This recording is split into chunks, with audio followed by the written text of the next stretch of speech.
ఇద్దరు దైవజనులు ఉన్నారు. సరిపోక 10 నిమిషాలు వాక్య సందేశాన్ని ఇస్తారు. దయచేసి ప్రతి ఒక్కరు కూడా గమనించవలసిందిగా తెలియపరుస్తూ ఉన్నాము. మొదటగా ఆదివారంలో పరిచయం చేస్తున్న సామ్యజన్ గారు 10 నిమిషాల దేవుని సందేశాన్ని ఇవ్వాల్సిందిగా తెలియపరుస్తూ ఉన్నాం. 10 నిమిషాలు.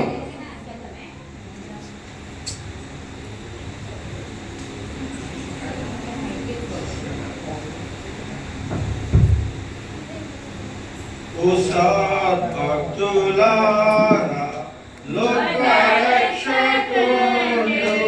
బేత్లెహేమందు నేడు జన్మించె రాజాధిరాజు ప్రభువైన యేసు నమస్కరింపరాండి నమస్కరింపరాండి నమస్కరింపరాండి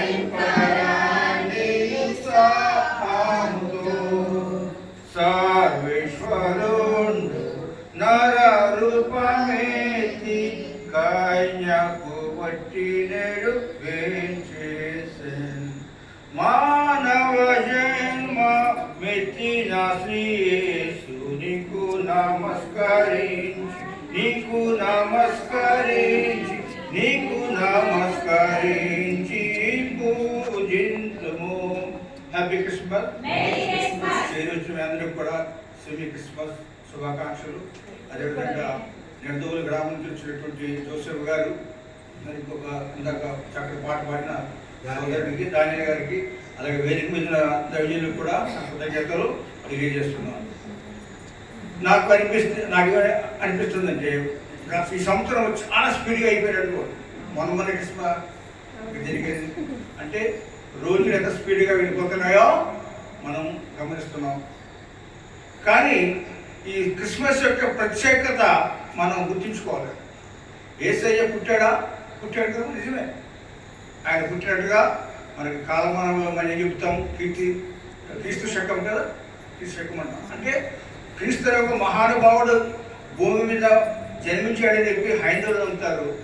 మనము దేవుని కుమారుడే, స్వయాన దేవుని కుమారుడే నరరూప వ్యక్తి లోకములో జన్మించాడు. ఆయన ఎందుకంటే ఆయన జన్మించిన కారణం ఏంటంటే ఆయన మనలను మన పాప స్థితి నుంచి మనం రక్షించి ఆయనతో పాటు పరలోకానికి తీసుకెళ్లాలన్నదే ఆయన మిషన్ అయింది. కనుక అందరికి బాగా పరిచయమైనటువంటి ఒక వచన భాగాన్ని చదువుతారమ్మా. ప్రభు దూత వారి యొద్దకు వచ్చి నిలిచెను. ప్రభు మహిమ వారి చుట్టూ ప్రకాశించినందున వారి మిక్కిలి భయపడని. అయితే ఆ దూత భయపడబడి, ఇదిగో ప్రజలందరికీ కలుగబోవు మా సంతోషకరమైన వర్తమానం నేను మీకు తెలియజేస్తున్నాను.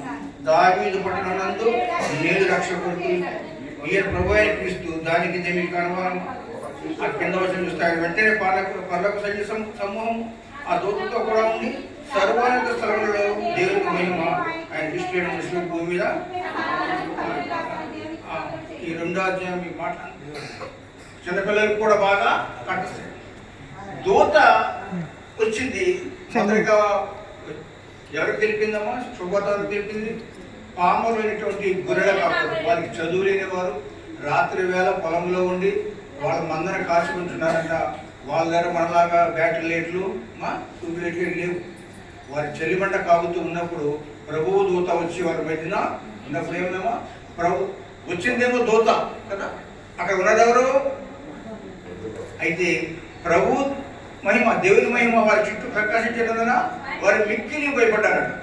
వారు దూతకు భయపడలేదు, అయ్యో దైవమని భూతమని, లేదా ఆమె ఏమి చెప్తారని చెప్పే వరకు కూడా వారు ఆగలేరేమో, ఆగుతారా అంటే వాళ్ళు ఎంతో కన్ఫ్యూజ్గా ఉన్నారు. ఆ సమయంలో ఏమొచ్చింది? దూత వచ్చినప్పుడు ప్రభు మహిమ వారి చుట్టూ ప్రకాశించినందున అక్కడ దేవుని యొక్క ప్రసన్నత, దేవుని యొక్క రూపం ఏంటంటే మహిమ.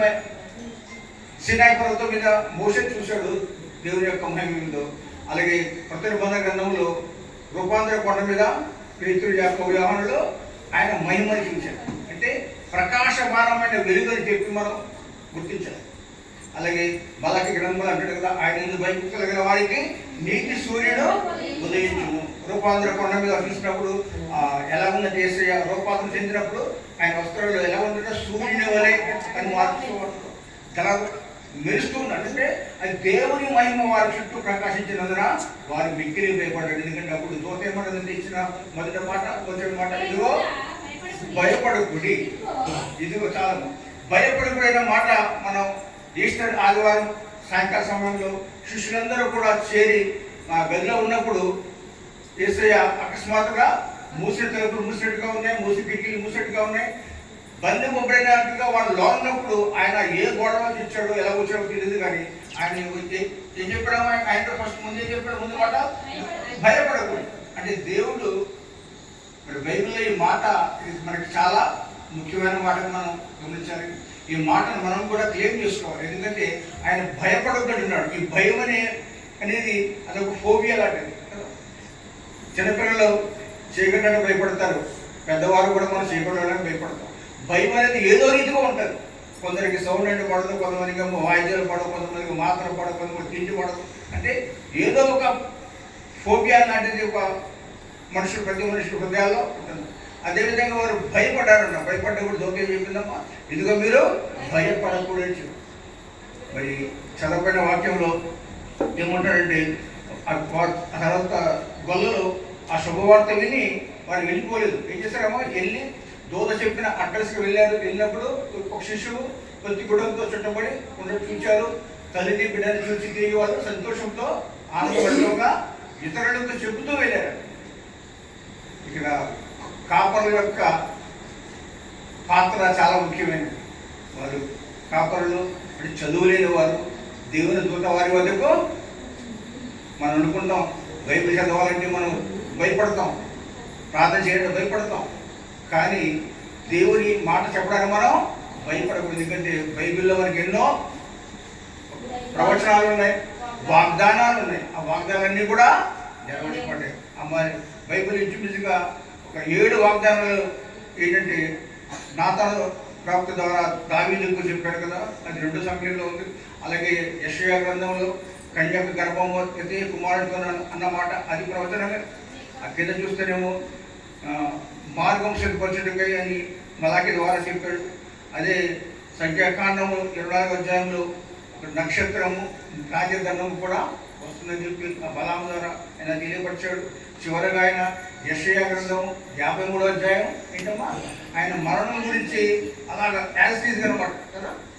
ఆయన గుచ్చు కత్తిరించి వారి గొర్రె మాదిరిగా ఆయన రిక్తుడైన తగ్గింపు, ఆయన తగ్గింపు మనకు కనపడదు. ఆయన రాజులకు రాజు, ప్రభులకు ప్రభు వంటి ఆయన నజరేతు గ్రామంలో యోసేపు గడెములకు ఆయన జన్మించి చిన్న గ్రామం, ఆ గ్రామంకి పెద్ద పేరుందా? ఇక్కడ మనం ఒక మాట చూసినట్లయితే ఇక్కడ బెత్లెహేమ ఎఫ్రాతా అనే మాట మనం చూడొచ్చు. రూతు రాసిన పుస్తకం రూతు 1వ అధ్యాయము 2వ వచనం